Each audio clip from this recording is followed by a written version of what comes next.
Maintenant, il faut comprendre une chose. Il y a, dans l'introduction du Tikkun Zohar, je vais vous le lire parce que je l'ai noté, le Tikkun Zohar, c'est un texte saint, et il dit comme ça. Le Créateur, il a créé le monde afin de faire connaître sa force et sa puissance à l'homme et lui montrer comment il dirige le monde. Parfois avec la rigueur, et d'autres fois avec la miséricorde, qui sont la justice et la loi selon les actions de l'homme. Et maintenant, écoutez bien. Ça veut dire quoi? Ça veut dire que si les actions du type, elles sont bonnes, alors la rigueur, elle s'adoucit, et ça laisse place à la bonté. Et quand ça laisse place à la bonté, alors là, la miséricorde, elle rentre en jeu, et il peut être guéri. Mais tant que tu mets pas cette notion-là en jeu, ça veut dire tant que tu fais pas des bonnes choses aux yeux de Dieu, alors la rigueur, elle est toujours sur toi. Et dans ces cas-là, tu peux pas solutionner la chose. Et on comprend de là, les copains. Alors, je vais me faire des ennemis ce soir, mais c'est pas très grave. On comprend de là, les copains, que un médecin, clairement, sa fonction aujourd'hui, il est complètement à côté de la plaque. Sa fonction aujourd'hui, elle n'est pas de donner un diagnostic, parce que ces diagnostics, ils dépendent de tellement d'éléments que lui ne maîtrise pas. Exemple, est-ce qu'un médecin il s'intéresse à comment il traite, comment il met les filines à un gars qui vient le voir pour son bras? Est-ce qu'un médecin il s'occupe de savoir est-ce que le gars il a des fautes ou pas, est-ce qu'il a fait échouer sur ses fautes? Mais tout ça, c'est ça qui fait qu'on a des maladies. Et comme le médecin il connaît pas ça, alors qu'il arrête. Mais pas qu'il arrête son métier. Le médecin, il est là normalement pour rassurer le malade. Vous savez pourquoi? Parce qu'il faut comprendre que quand un malade, il a une angoisse, alors on le coupe de la foi. Et quand on le coupe de la foi, les copains, il prie plus. Et il rentre dans un désespoir, il rentre dans la tristesse, et il se laisse aller. Et le problème des médecins aujourd'hui, quand ils viennent voir une personne et qu'ils lui disent, vous savez monsieur, je suis vraiment désolé, il vous reste X temps à vivre. Ben, ce médecin-là, il va devoir rendre des comptes. Parce que ce médecin-là, il vient peut-être de signer l'arrêt de mort de ce type-là.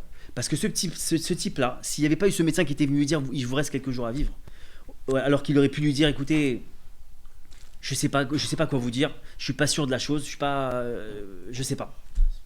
Ou c'est encore indécis, ou. Mais tu lui laisses un espoir, une porte de sortie. Ce type-là, il aurait pu prier.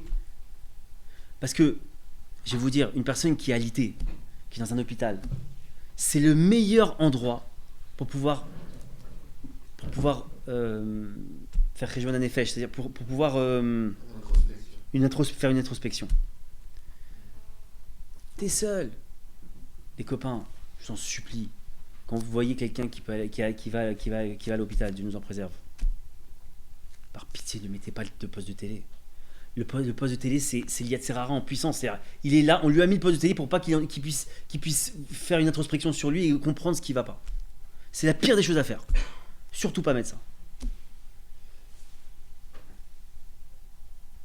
Et comprenez une autre chose. Comme l'a dit Rabbi Michael tout à l'heure, il y a une chose fondamentale. Arrêtez de mettre, qu'on arrête, parce que je me mets dans le lot, qu'on arrête de mettre des intermédiaires entre nous et Hachem. Les médicaments, c'est un intermédiaire. Le médecin, c'est un intermédiaire. Le business, c'est un intermédiaire. Tout ça, c'est des intermédiaires. Encore une fois, il y a une source de tout. Il y a une source de tout. Arrêtez de perdre du temps. Arrêtons de perdre du temps. Il y a un problème de santé. Parle-lui à lui. Pour preuve, il y a une chose qui est dit dans la Gemara Avodah Zarah, page 55b. Il dit comme ça, que Hachem, quand il envoie une souffrance à quelqu'un, donc ça peut être une maladie, ça peut être ce que vous voulez, il lui fait promettre de partir à telle date, à telle heure, par tel moyen, par tel médicament, etc., etc. Ça veut dire que les amis, le médecin, quand vous allez le voir et que vous donnez un traitement et qu'il marche, ou qu'il marche pas, en gros, il joue au dé. Il joue au dé. Parce que c'est juste qu'il est tombé. Il a eu la chance d'être sélectionné par Hachem pour que ce soit lui qui libère le système. Et ça veut dire que si on a compris ça, on a compris. Je dis pas qu'il faut pas aller voir le médecin, mais il faut avoir conscience d'une chose. Quand je vais voir le médecin, avant de partir chez le médecin, C'est quoi Hachem? Regarde. Joue la partie parce que tu as demandé de jouer la partie, de faire ce qu'on appelle Shtadlut. Ça veut dire de jouer avec les règles du monde. Mais je sais très bien que c'est toi qui vas me donner la guérison. Je sais très bien que c'est toi qui va faire que c'est peut-être ce médecin-là comme un autre. Je sais très bien que ce traitement-là, il va peut-être me soigner, peut-être que ce sera un autre. Il faut comprendre que la santé, elle dépend, comme j'ai dit tout à l'heure, de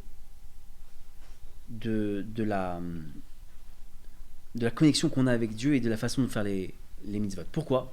Je vais vous donner un exemple très simple. Venez, on prend deux jumeaux. Les deux jumeaux, quand ils sortent, deux jumeaux, ils sont identiques physiquement. Identiques.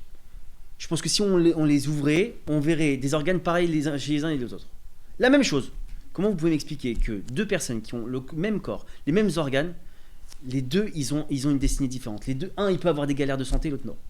Comment c'est possible? Ils partent avec le même corps, les mêmes organes. Rien que de là, tu as compris que chacun, il dépend, la santé de chacun, elle dépend de ses actions. Rien que ça doit nous faire comprendre des choses.